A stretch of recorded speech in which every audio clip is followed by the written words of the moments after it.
जय हिंद बच्चों। आज हम मनुष्य में पाचन की प्रक्रिया के बारे में पढ़ने जा रहे हैं। मनुष्य में जो पाचन की प्रक्रिया होती है वो मुंह से ही शुरू हो जाती है। हमारे मुंह में दांत होते हैं जो भोजन के छोटे छोटे टुकड़े करते हैं, जीभ होती है और लार ग्रंथियाँ लार निकालती हैं। जीभ लार को पूरे भोजन में मिलाती है और इस प्रकार से पाचन की प्रक्रिया हमारे मुंह से ही शुरू हो जाती है। और सबसे पहले स्टार्च का पाचन होता है और स्टार्च टाइलिन नाम का एंजाइम जो हमारी लार में होता है वो स्टार्च का पाचन करके उसको शर्करा में बदल देता है। इसी कारण जब हम रूखी रोटी चबाते हैं मुंह में तो थोड़ी देर के बाद हमको वो मीठी लगने लगती है।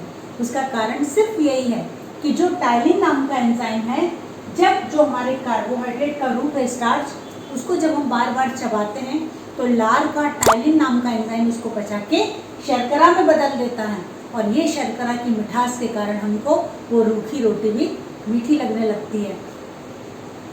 ये भोजन फिर धीरे धीरे हमारी ग्रसिका से होता हुआ ग्रसनी से होता हुआ ग्रसिका में पहुंचता है और वहां से फिर अमाशय में पहुंच जाता है। अमाशय में दो चीज़ें होती हैं, एक एंजाइम और दूसरा अम्ल। अम्ल जो होता है उसका नाम है हाइड्रोक्लोरिक अम्ल। ये जो भी खाना हम खाते हैं उसके साथ अगर कोई बैक्टीरिया पहुंच जाता है तो ये हाइड्रोक्लोरिक अम्ल उस बैक्टीरिया का नाश कर देता है। तो जब हमारा भोजन अमाशय में पहुंचता है तो वहाँ पर फिर प्रोटीन का पाचन शुरू होता है। प्रोटीन का पाचन करने वाला एंजाइम होता है पैप्सिन और ये हमारा भोजन है फिर गाढ़ा से द्रव में बदल जाता है।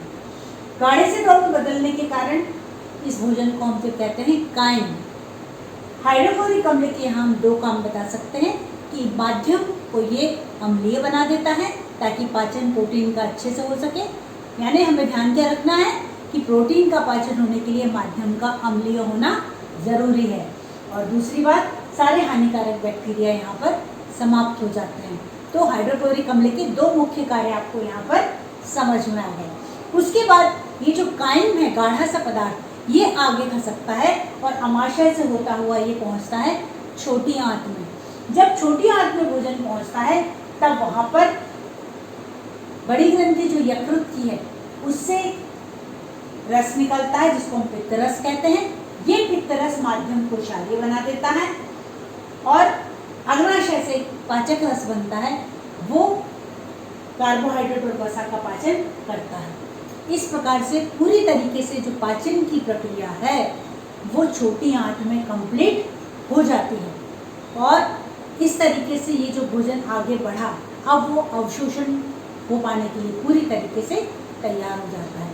तो छोटी आंत का जो अंतिम भाग होता है वहाँ पर उंगलियों की तरह कुछ उठी उठी रचनाएं होती हैं। जैसे मैं आपको बताऊं, ये हमारी आंत है, इसकी ये जो भीतरी दीवार है यहाँ पर ही कुछ इस टाइप से रचनाएं होती हैं।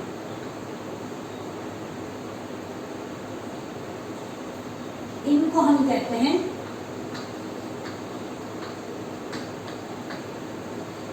शुष्मांकुर या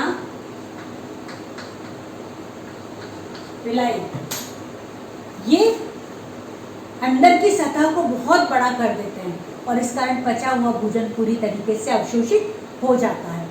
अब जो भोजन बचता है उसमें केवल पानी होता है, सारे उपयोगी जो तत्व होते हैं वो अवशोषित हो जाते हैं। ये भोजन फिर पहुंचता है बड़ी आंत में। जब बड़ी आंत में पहुंचता है तो बड़ी आंत का केवल एक काम होता है, बचे हुए भोजन में से पानी की अधिकांश मात्रा को अवशोषित कर लेना और फिर ये भोजन अंत में मलाशय में इकट्ठा होता है जहाँ पर उसको समय समय पर त्याग दिया जाता है। आइए अब हम इसका विजुअल देखते हैं। मनुष्य में पाचन की प्रक्रिया को समझने के लिए देखते हैं, जब भी हम भोजन मुंह में ग्रहण करते हैं तो उसे दांतों के द्वारा धीरे धीरे चबाया जाता है। लार ग्रंथियों से निकलने वाली लार को जीभ के द्वारा हिलाकर लसलसा बनाया जाता है। ये भोजन गीला होकर धीरे धीरे मांसपेशी गति के कारण आगे बढ़ता है।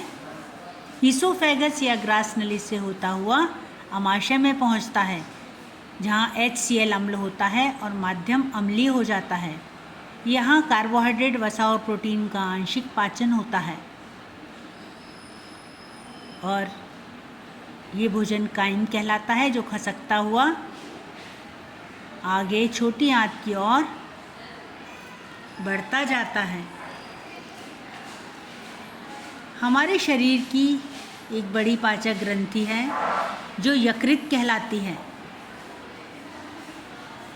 या लीवर।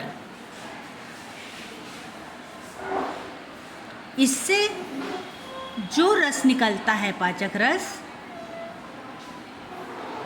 वो पित्ताशय में एकत्रित होता है। पित्ताशय को हम गॉल ब्लैडर भी कहते हैं।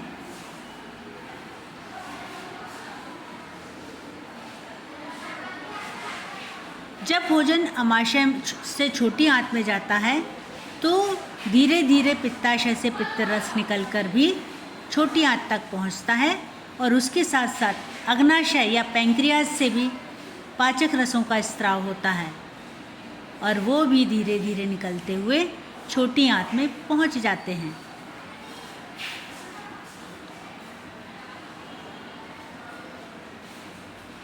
छोटी आंत में भोजन का पूरी तरह से पाचन हो जाता है और भोजन अवशोषण के लिए तैयार हो जाता है।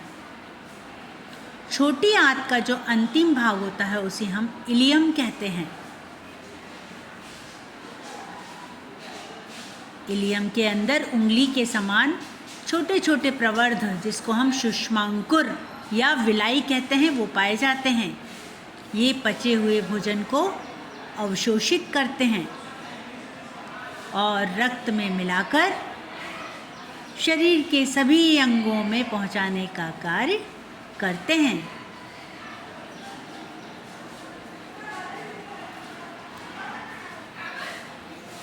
बिना पचा हुआ भोजन आगे बड़ी आंत तक पहुंचता है। बड़ी आंत में केवल जल का अवशोषण किया जाता है और अतिरिक्त जल को सोख लिया जाता है। बिना पचा हुआ पदार्थ मलाशय में एकत्रित होता है, जिसे समय समय पर त्याग दिया जाता है और इस प्रकार से मनुष्य में पाचन की क्रिया पूर्ण होती जाती है।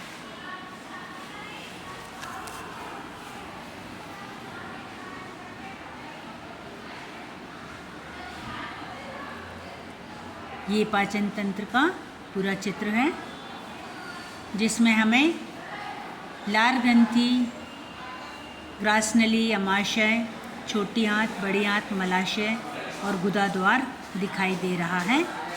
लीवर और अग्नाशय ये पाचक ग्रंथियां हैं।